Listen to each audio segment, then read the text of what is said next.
Pregame.com.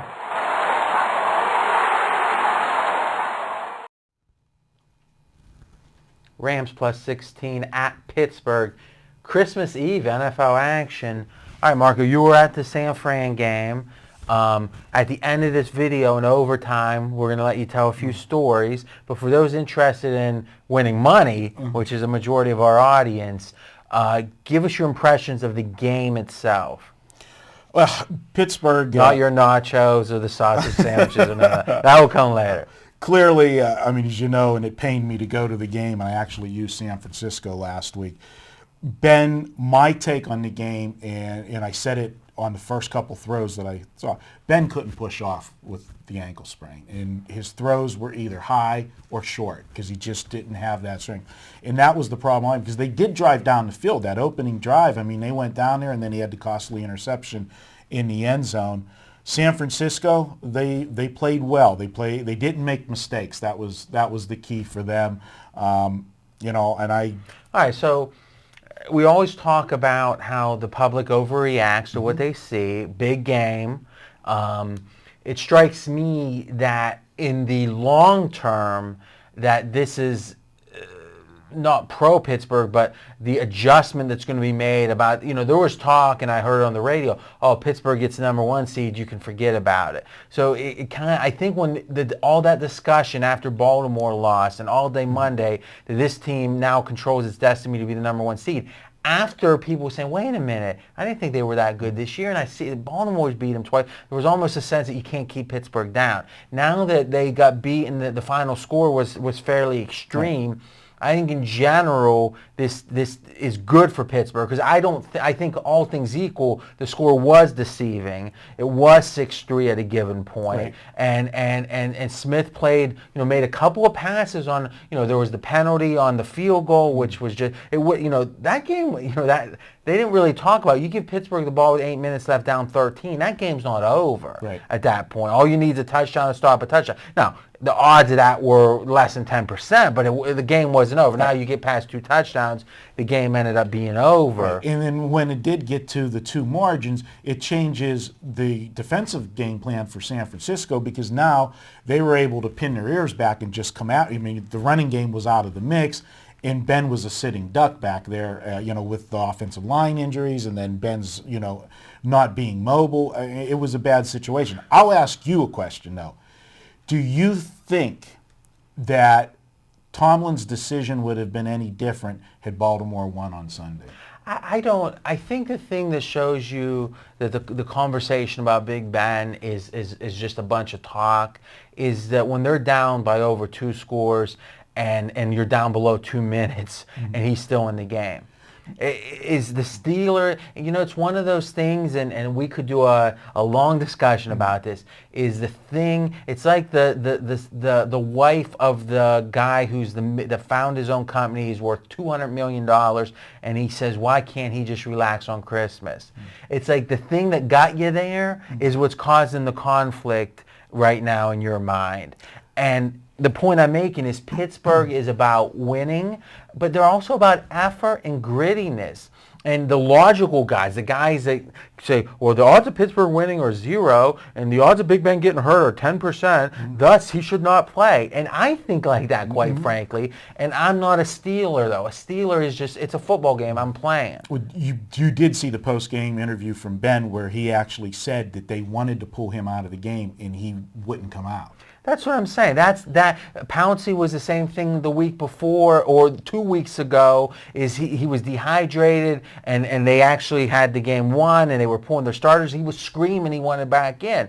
It's a different breed. It's almost like saying, well, that guy, people that are straight can't fathom that people are gay. It's like, oh my God, that's horrible. But in their minds, that's what is hot for them, right? Clearly that's why they do it. I think football players are the type, or at least the top NFL guys, they've got a mentality. Look at Muhammad Ali. Muhammad Ali didn't necessarily need the money, though you hear different things. He fought to the point where it ruined the rest of his life because of that special gene. I think that the best NFL guys have it, and I think it completely makes a discussion, will Big Ben sit out? No, if he's playing with 2 minutes left down by 17, he's going to be playing the next week unless he got re-injured, which from all accounts he didn't. Yeah, I see. There's where me and you's going to differ for this. I think it's really idiotic for him to play this week. I'm not saying it's smart or not smart. I'm saying our discussion is, will he play or not? Do you doubt that he's going to play? I really think that there's a better than 50% chance that he All right, 500. Let's bet a nickel on it right now. Will Big Ben take the first snap of the game?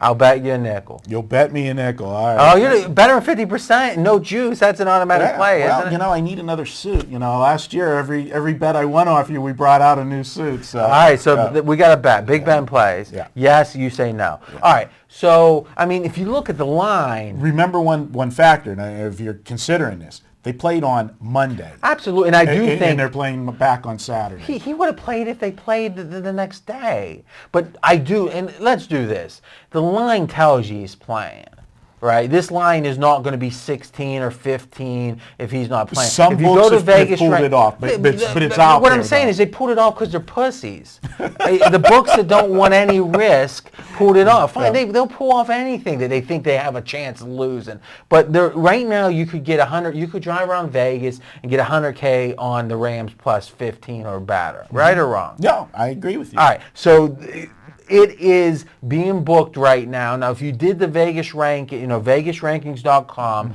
we get power rankings from a number of the best sportsbook guys out there here in Vegas, and I think they project this line to be 17, if I recall. So 15 accounts for Pouncey's uncertain, accounts for they're off the short week, accounts for Big Ben's hobbled. It certainly wouldn't be the line if Charlie Batch is starting. Right. So that said, we got our bet, so I'm happy about that. But I do think the short week brings up an interesting point. This really is one of the biggest lines of the year. This is right now the Rams, back to Vegas rankings, are considered worse than the Colts right now. With the injuries that they have at quarterback, with the situation where the season has just fell apart, this is a team that's going to be playing the string out. And with sitting with 2 wins, they don't want to jeopardize where they're at in the draft either. You got to be smart. And there's always that debate, the whole suck for luck thing. But even if it's at 5%, subconsciously it affects things. That's an interesting point, though. Colts, Rams on a neutral. What do you make the line? With the current situation. With the current situation, actually, I would make Indianapolis a slight favorite because I think Indianapolis was undervalued just because they were winless. This team was competitive in more games than they were not. All right, so let's talk about the short week from Pittsburgh's perspective. I think what happens is they go into survivor mode. It's, listen, if we don't screw up, we're going to win this game. Let's run the ball. Let's protect every time Big Ben passes, it's another chance of him getting hurt, a lot better than on a running play. Let's run and play some good defense. To me, it really tends towards the short week, and his injury tends towards a conservative game plan. Do you agree with that? I agree with that 100%. And with that said, if your game plan's going to be to run the ball, then why not have Charlie Batch out there? Because the ability for no NFL team can run the ball if you don't have the threat of the pass. And clearly, they made the decision to start Big Ben. They knew how, to some degree, his ability to be accurate because he was thrown in practice. They saw who. Listen. That said, if they had to replay that San Fran game for your life or for $1 million, and you get to decide, you get the Big Ben that stepped on that field, not the same result, because Big Ben, couple dropped interceptions, it's a whole different game, right? Because he actually played pretty well in the second half, in my opinion, and I thought they were moving the ball. Well, if you saw the breakdown on the stats, the passes that he threw 14 yards and under, he was phenomenal. It was the passes that were 14 yards and beyond. Yeah, but then you arbitrarily say, where's 14? That's like a stat saying laying more than 2.5 but less than 8.5. It's like, what's the logic of that? I get he wasn't throwing long as well as short, but he threw a lot of outs, a lot of back shoulder throws in the second half. I'm no expert at quarterbacking other than a big-time fan. The one thing that Ben did not have in his arsenal is mobility. And Ben is and you've watched enough of Ben to know this. There's not a better quarterback that throws on the run. When he rolls out and throws on a run, he is pinpoint accurate hitting his guys when he's extending the plays. That was not in the arsenal at all. I agree. But the question I was going to ask is if you had $1 million on it and it was before the game, it wasn't going to be the same result, and you could have Big Ben at that health level play or Charlie Batch, who do you have? I'm torn. I got to be honest with you. I'm torn with what I.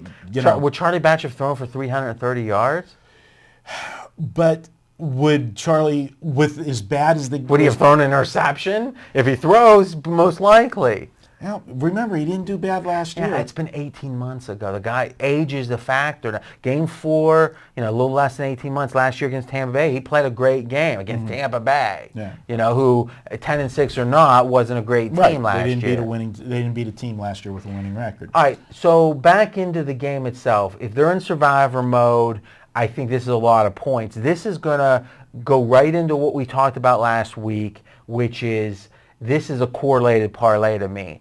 Is if you think Pittsburgh is going to be conservative, all of a sudden 15, 16 points looks great, and the under looks great. Now the total here is low, no doubt about it. I see this game being, and I'm going to project out, a 23-10 type game. I think Pittsburgh wins.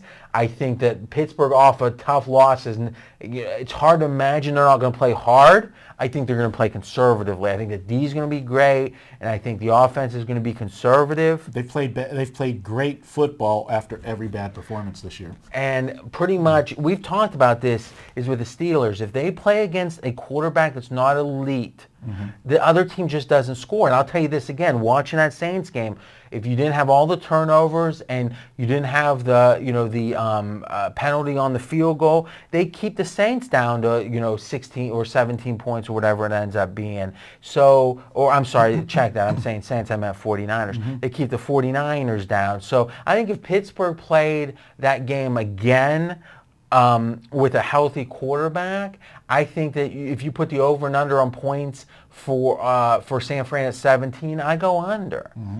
So I think as much as you look at the score, it seemed like that the 49ers really scored. I think that D without Harrison played great. They didn't have Woodley in the last, what was it, mid-third quarter, or was it fourth or early or late third that Woodley went out? I mean, the D's playing well. I thought they did well against the run, to be honest. They did very well. I mean, I commented through, obviously, like you said, I had San Francisco that I bet the game, and I'm sitting there and I said, this is one of those games where San Francisco had so many opportunities, and they didn't put Pittsburgh away early. And it's like, more often than not, the other team comes back and bites you in the butt with it. I felt good in the second half. So I guess what I'm saying is if we feel strongly that the D is going to play well, and let's assume that we think the Rams are going to get between 10 and 13 points. Now the question becomes, is Pittsburgh going to score 25 plus, or if it's 10, they'd have to actually score 25 plus. If it's 13, 28 plus. That's the key here. This is correlated to me. Right. And it's almost getting to the point where if you just do the simple math and say the point that if you double 16, you get to 32, you're almost at the point where they do, some of these wise guys do an automatic correlated parlay on both because that the line and the spread are so, or the over and under are so close. So I guess that's a question. If you, and I know you're not certain of who you're liking, you're going to look at the injuries and everything, but if you like the under, do you see the correlation? I see the correlation. The only thing that I will say about it is Pittsburgh has dominated teams, like you said, that doesn't have a quarterback, and especially a team that's packed it in for the season. It would not surprise me either to see the Steelers put up a 21-0 game. Yeah, maybe, but it just feels like that with, and you're right, this is no guarantee, but with the, I think the thing we feel strongest about is the Rams are going to have under 14 points. Yeah, that definitely I would agree with you. All right, so to me is the question, the bet is now, will the Steelers offense blow up? And or you score a bunch of points, blow up can be negative or positive. I personally, on a short week with an injured quarterback, I think the odds are against that. Right, and figure that if the Steelers do get that lead and they're holding St. Louis down, it's going to be run the entire second half.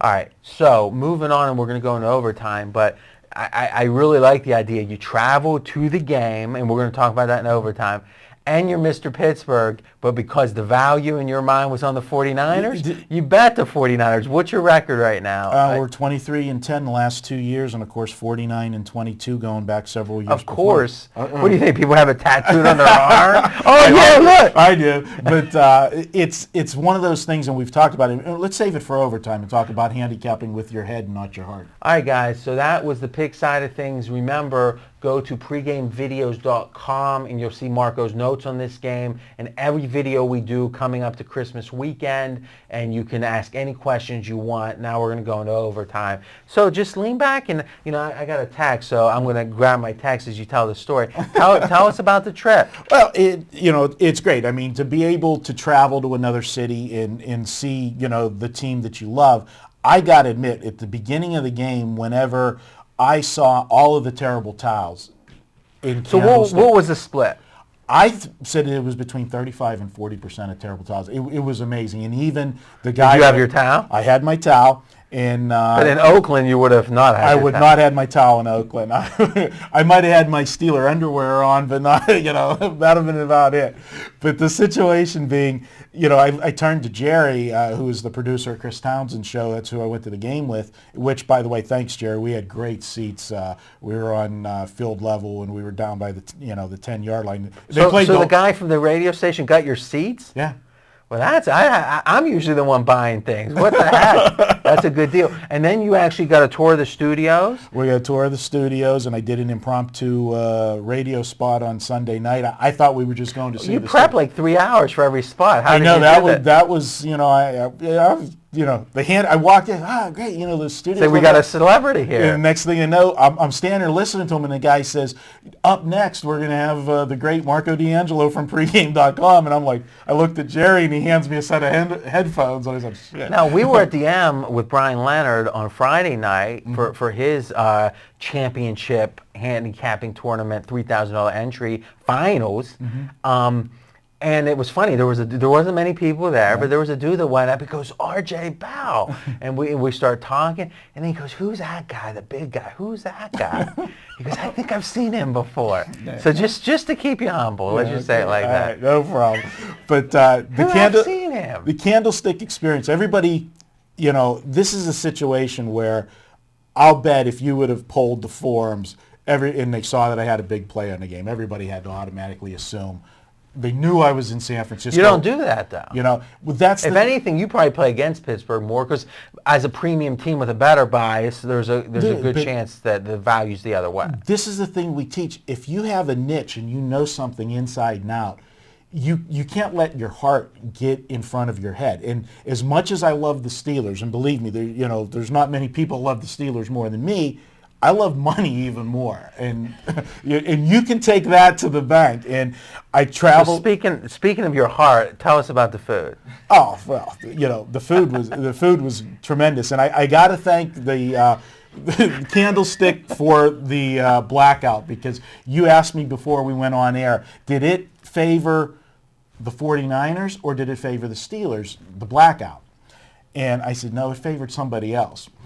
Okay, Marco, your first love. Yeah, Marco saved about $700 to $800 on that blackout, because I had to pay off a bet after the game, and we were going to this steakhouse.